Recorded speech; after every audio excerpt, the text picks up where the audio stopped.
Hello, my name is Tim Lahili, and in this video we're going to be discussing Quincy Discovery labeling capabilities. Specifically, we're going to talk about creating labels, deleting labels, labeling documents, removing labels, checking document label status, and filtering on labels. Labels are ultimately critical for Quincy Discovery. They're the mechanism by which you do productions. They're the mechanism by which you do so many things. So understanding how to use them is fairly important. So let's hop straight into the tool and do these things. Okay, I've got Quincy Discovery already open. I'm going to go into demo case 1.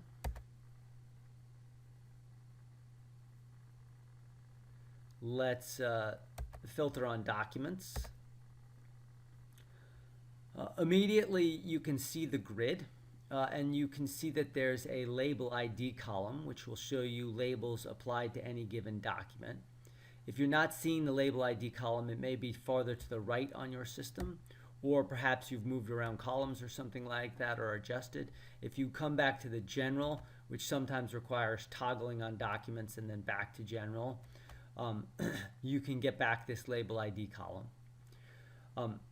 In addition to being able to see the labels applied here, you can also see them in the viewer. I'll show you that a little bit later on.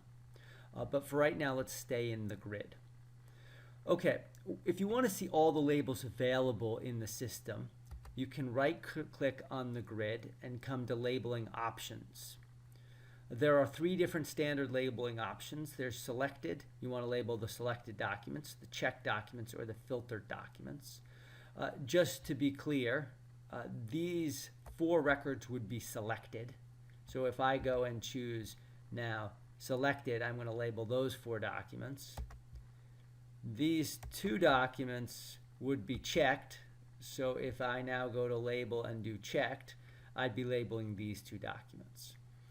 And then filter is if you want to filter on a given label, if you want to see all the documents that have been labeled in a specific way.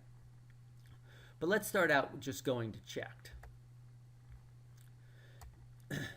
You will almost always see, well, I think pretty much you'll always see these 3 folders. Doc stats folder, general labels, and production. I would steer you clear of the doc stats labels. Those are part of the coding panel. That's why they show up here. And I would tell you to sort of embrace or use the general label section in production. If there have been processing errors, you will see them pop up here. You shouldn't necessarily always be alarmed by the number here. Oftentimes, it will just be referring to the fact that imaging happened and for one reason or another it labeled it as suspect, or it didn't like the quality, or any number of different things can get this error to pop up. But most of the time I find it not that meaningful. So let's just ignore this for now. There's a whole video on errors and you can explore that if you have more interest. In any event, let's come back to our general labels folder and our production labels folder. I talk about folders. In labels, you can have a folder or an actual label, which we refer to as a tag. To create them, pick the folder you want to create them under and right-click. It's going to ask me whether I want to create a folder or a label. I'm going to go ahead and select folder now. I did that. You can see new folder appeared. I'm going to right-click on that and edit it, and I'm going to call it new folder. And now I'm going to right-click again, and I'm going to create a label this time. And the same sort of procedure happens. And we come here and we edit and we do new label. Okay, now when we open these up, you'll see next to our new label there is a box that allows us to apply or remove this label. And the folder has nothing next to it. That is because the folder obviously is not for applying, it's for holding other labels. So if I want to put a label in this folder, I can right-click and do Create Label again. And it's going to put a label there, and then I can go edit it and I can do sublabel. And just click return, and there you go.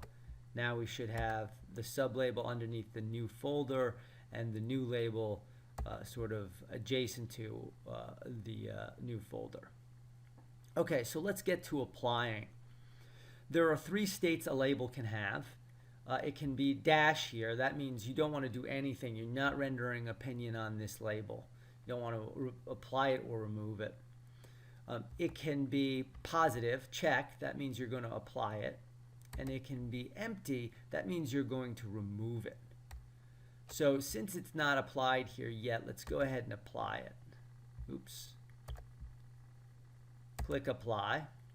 Now it's going to ask you if you want to sort of keep families together, keep threads together, similar linked documents together. Don't ask again. I'm going to, for the sake of this video, I'm going to click don't ask again.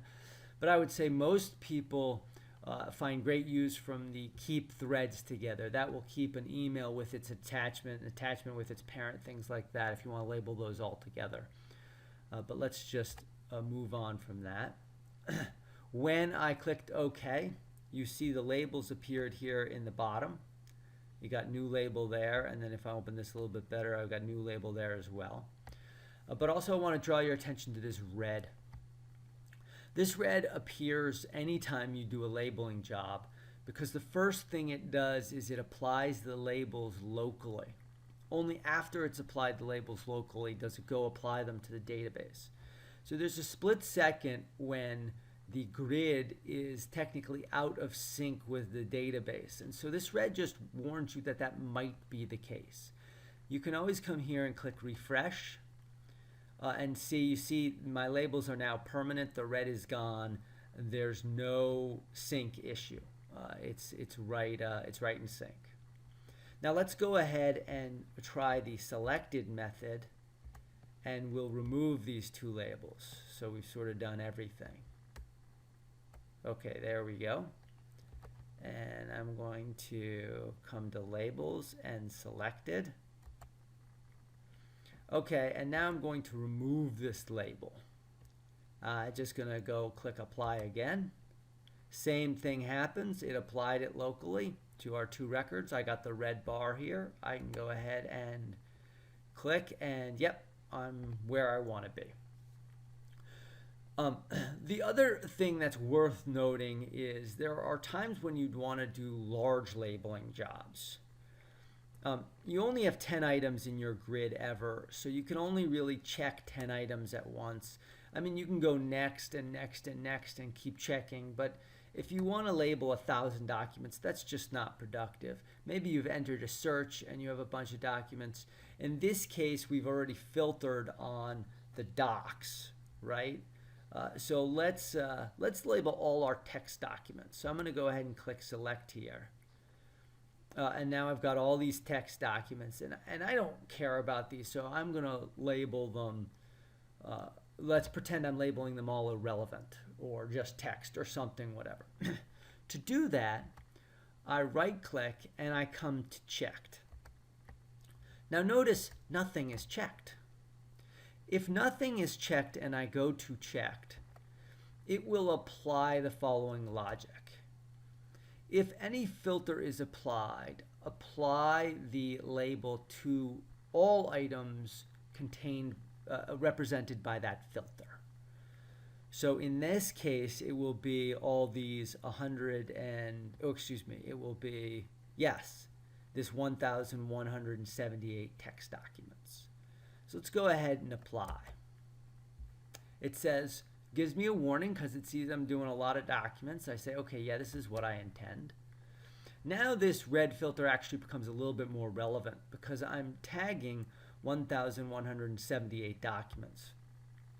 And that can take a little bit. That's depending on your setup, depending on your internet, how quickly the information gets transmitted to the database.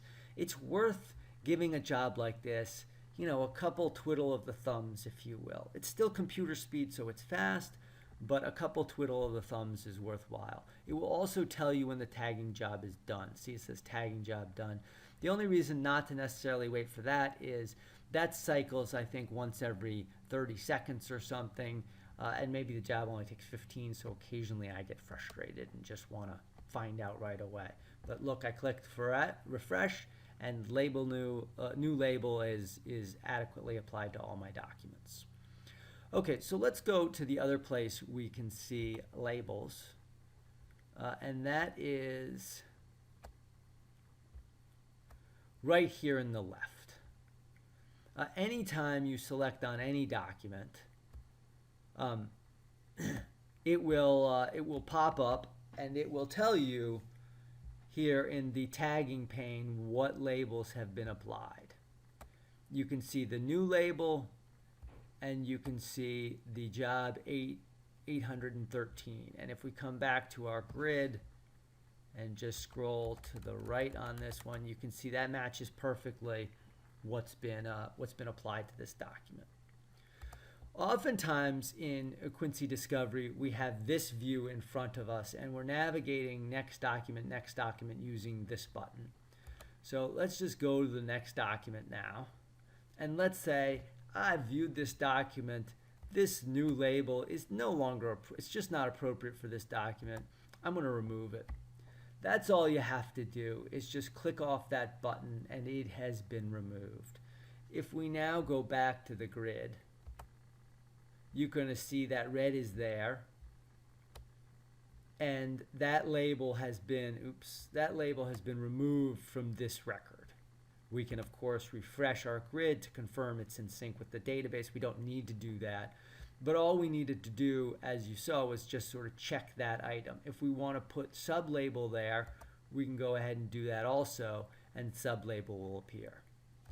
So pretty straightforward way of creating or applying labels and removing them here in the viewer. You can also create a label by clicking on this button, and that will pop up a label maker, and you can go ahead and type them. Those labels will be added at the root level. So if you want to be a little bit more organized, I encourage you to use the other mechanism to add labels. But you can, of course, do it here. We'll call this on the fly. Create label, and it's going to pop up on the fly right there, and again at the root level, which in my experience isn't, again, I prefer it organized within folders. That's what the general label folder is for, to put all your labels in there. But if you're happy with it at the root level, go ahead and go nuts. That's more than viable. The last thing I want to talk about is removing labels. To do that, let's come back to the grid. Right click again and go to checked.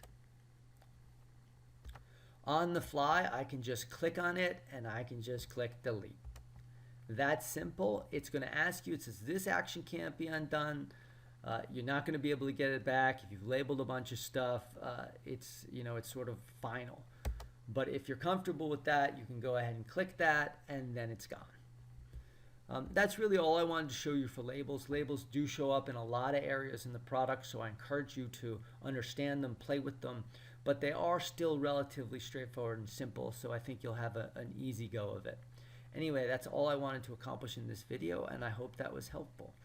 Let me put my contact information back up on the screen. You are should feel free to reach out to me at any time. I'll give you a second to copy stuff down if you need it. And then I'll end the video. Thank you very much.